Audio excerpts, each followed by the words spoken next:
আমি আপনাকে একটা প্রশ্ন করতে চাই, সেটা হলো, স্যার, তালিবান সরকার একটা ফতোয়া জারি করেছিল বামিয়ানে বুদ্ধ মূর্তি ধ্বংস করার জন্য। বলা হয়েছিল সেটা ইসলামের বিরুদ্ধে। আমি জানতে চাই এটা আসলে ইসলামের বিরুদ্ধে কি না। এটা কি আসলেই সেই পথ যেটা শয়তানের দেখানো পথ, যে ব্যাপারে মুসলমানদের সতর্ক থাকতে হবে? ভাই, আপনি যে প্রশ্নটা করেছেন একই প্রশ্ন আমাকে করা হয়েছিল আমি যখন সুরাটে বক্তৃতা দিচ্ছিলাম। ঘটনা ঘটার মাত্র কয়েকদিন পরের কথা। তখন এটা বেশ গরম খবর ছিল। তালেবানরা ধ্বংস করছিল সেই সময় বামিয়ানের বুদ্ধ মূর্তিগুলো। ভাই, আমাকে প্রশ্ন করেছেন যে এটা কি ইসলামের বিরুদ্ধে ইত্যাদি। একই প্রশ্ন আমাকে একজন অমুসলিম জিজ্ঞাসা করেছিল সুরাটে, যে কাজটা ঠিক না ভুল। আর তখন কিছু পরস্পরবিরোধী খবর শোনা গিয়েছিল আসলে তারা মূর্তিগুলো ধ্বংস করেছে কিনা। আর তাই তখন আমি বলেছিলাম যে আমি জানি না ওগুলো ধ্বংস করা হয়েছে কিনা, কিন্তু আজকে আমরা জানি যে এটা সত্য ঘটনা, ধ্বংস করা হয়েছে। কাজটা ঠিক না ভুল, আমি যা বলতে পারি যে আমি বিভিন্ন ধর্মের একজন ছাত্র হিসেবে বলছি, ঠিক না ভুল সেটা পরে বলছি। আমি যেটা বলতে পারি যে অবশ্যই তালিবানরা যদি তারা বুদ্ধমূর্তিগুলো ধ্বংস করে থাকে, তারা যেটা করেছে তারা আসলে বৌদ্ধদের উপকারী করেছে। আমি বিভিন্ন ধর্মের একজন ছাত্র, আমি বৌদ্ধ ধর্মগ্রন্থ পড়েছি, আমি পড়েছি ধাম্মাপাঠ, আমি ধর্মগ্রন্থগুলো পড়েছি। এই ধর্মগ্রন্থগুলোর মধ্যে কোথাও লেখা নেই যেখানে বুদ্ধ বলেছেন যে আমার মূর্তি পূজা করো। বুদ্ধ কখনোই বলেননি যে বৌদ্ধরা মূর্তি পূজা করবে। মূর্তি পূজা পরে চালু হয়েছে। আমি যেটা বলতে পারি বিভিন্ন ধর্মের একজন ছাত্র হিসেবে, ঠিক না ভুল সে ব্যাপারে পরে আসছি। তারা যেটা করেছিল আসলেই তারা বৌদ্ধদের উপকার করেছিল। আর বৌদ্ধ ধর্মগ্রন্থের মধ্যে কোথাও লেখা নেই তার মূর্তি বানাতে হবে। এবার প্রশ্নটাতে আসি। এই প্রশ্নটা আমাকে এক সাংবাদিক করেছিল ব্যাঙ্গালোরে, যে শুধু এই কারণে ইসলাম মনে করে মূর্তি পূজা করা একেবারে নিষিদ্ধ। অন্য ধর্মে আছে, খ্রিস্টান ধর্ম বলে, যদি আপনি পড়েন ওল্ড টেস্টামেন্ট, এটা বলা হচ্ছে বুক অব ডিউটেরোনমিতে 5 নম্বর অধ্যায়ে 7 থেকে 9 অনুচ্ছেদে। এছাড়াও বুক অব এক্সোডাসে 20 নম্বর অধ্যায়ে 3 থেকে 5 নম্বর অনুচ্ছেদে বলা হয়েছে আমাকে ছাড়া অন্য কারো উপাসনা করো না, আমার উপাসনা করতে কোনো প্রতিমা তৈরি করো না, আমার কোনো রূপক তৈরি করো না উপরের স্বর্গ, নিচের পৃথিবী অথবা পৃথিবীর নিচের সমুদ্র থেকে।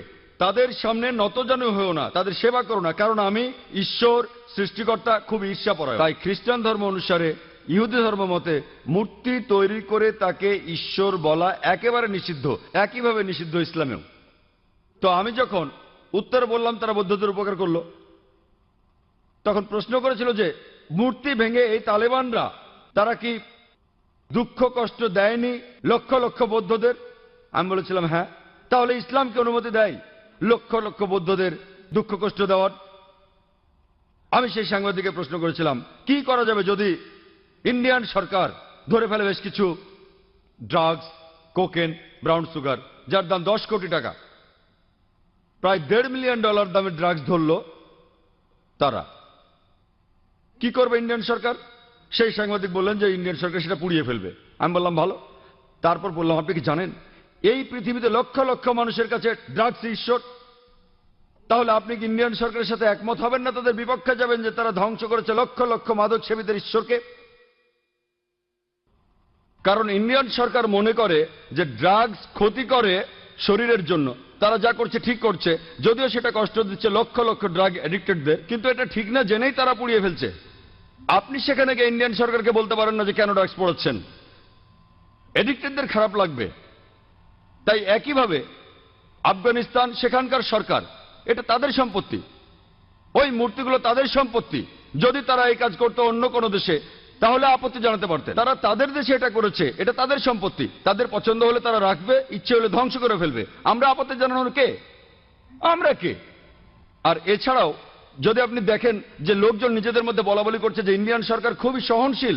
আপনি কি জানেন যে বোম্বেতে যখন আপনি ডোমেস্টিক এয়ারপোর্টে আসবেন, সান্টাক্রুজ এয়ারপোর্টে, যেখানে একটা বড় মূর্তি ছিল মহাবীরের, হোটেল জালের ঠিক সামনেই মূর্তিটা ছিল নগ্ন। তারপর লোকজন আপত্তি জানালো, তখন মূর্তিটার সামনে একটা দেয়াল তুলে দেওয়া হলো। তারপর কয়েক মাস পরে তারা সরিয়ে ফেলল মূর্তিটা।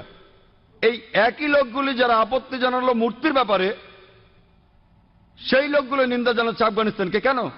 একই লোকগুলো আপত্তি জানালো রাস্তার উপর একটা মূর্তির ব্যাপারে। দেখলেন? আপনি কি জানেন ইন্ডিয়াতে জৈন ধর্মের অনুসারীর সংখ্যা আফগানিস্তানের বৌদ্ধদের চেয়ে বেশি? তাই যখন বোম্বের সরকার সেই মূর্তিটাকে সরিয়ে ফেললো, যাকে মনে করা হয় ঈশ্বর, যাকে মনে করেন তীর্থঙ্কর জৈনরা, আর জৈন ধর্মের অনুসারীর সংখ্যা ইন্ডিয়াতে যারা আছে আফগানিস্তানের বৌদ্ধদের চেয়ে বেশি, সেই সময় কি আপত্তি তোলেনি? আর যখন আফগানিস্তান সরকার এটা করছে তখন আপনি আপত্তি জানাচ্ছেন কেন? এই দুই মুখ নীতি। কারণটা হচ্ছে ওয়ার্ল্ড ব্যাংক। জৈনরা কি দুঃখ পায়নি যখন জৈনরা একটা মূর্তি রাখলো মহাবীরের, যাকে তারা মনে করে তীর্থঙ্কর? আপনি কেন আপত্তি জানাবেন? ঠিক তখনই সবাই বলে উঠলো যে সরাতে হবে মূর্তিটা, সরাতে হবে মূর্তিটা। আর সেই লোকগুলোই আপত্তি আর নিন্দা জানাচ্ছে কেন তোমরা ধ্বংস করলে বামিয়ানদের বুদ্ধ মূর্তিগুলো। দুমুখ নীতি। আর তাই আমাদের মানুষ হিসাবে নেওয়া উচিত একমুখ নীতি। এক একবার এক এক রূপ ধারণ করা, এই নিয়ম ভালো না। আমি যেটা মনে করি এটা তাদের সম্পত্তি। ধরেন একজন অমুসলিম একটা বাড়ি কিনলো, সেই ঘরের মধ্যে খোদাই করা আছে কাবা শরীফ। ধরেন কাবা শরীফ, যদি সেই অমুসলিম কাবা শরীফ পছন্দ না করে আর সেটা ঢেকে ফেলে, কে আপত্তি জানাবে? যদি কেউ। আর বিশ্বাস করেন, যদি কোনো মুসলমান যদি সে তৈরি করে কোন মূর্তি মোহাম্মদ সাল্লাল্লাহু আলাইহি সাল্লামের, আপনি যদি সেই মূর্তি ধ্বংস করেন, সারা বিশ্বের মুসলমান যদি আপনার বিপক্ষে থাকে, আমি ডাক্তার জাকির নায়েক আপনার পক্ষে থাকবো। কারণ মোহাম্মদ সাল্লাল্লাহু আলাইহি সাল্লামের মূর্তি তৈরি করা সম্পূর্ণ নিষেধ। যদি কোনো মুসলমান পাগল মোহাম্মদ সাল্লাল্লাহু আলাইহি সাল্লামের মূর্তি তৈরি করে এবং তার পুজো করে, আর আপনি একজন অমুসলিম যিনি ইসলাম সম্পর্কে জানেন, আপনি যদি সেই মূর্তি ধ্বংস করেন, যদি সারা বিশ্বের মুসলমান আপনার বিপক্ষে থাকে, আমি ডাক্তার জাকির নায়েক আপনার পক্ষে থাকবো।